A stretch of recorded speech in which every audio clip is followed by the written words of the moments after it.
utang. Ang lalakas kumain. Kada kibot nila pupunta sa mga sa mga kainan, sa mga anli.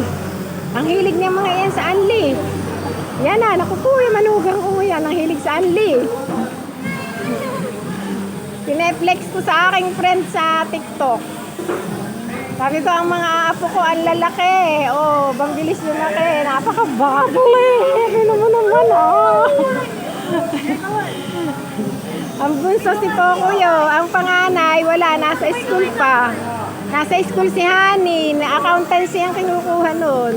Alas 7 ang uwi. Yan ang aking manugang.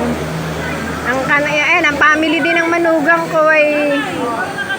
Oh, Gwani Riksanan eh. Sige.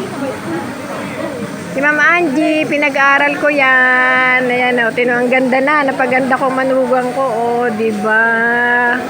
Oh, regular na yan dun sa big school. Kasi pasado na siya. Yan o.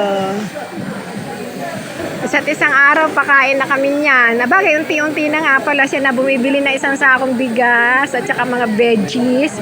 Ako, pork and chicken na lang at saka ilang condiments na mga nasa, yung binibili sa Save More.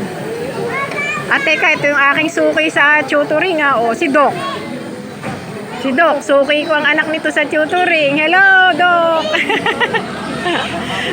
Nag-birthday kami ng husband ko ngayon.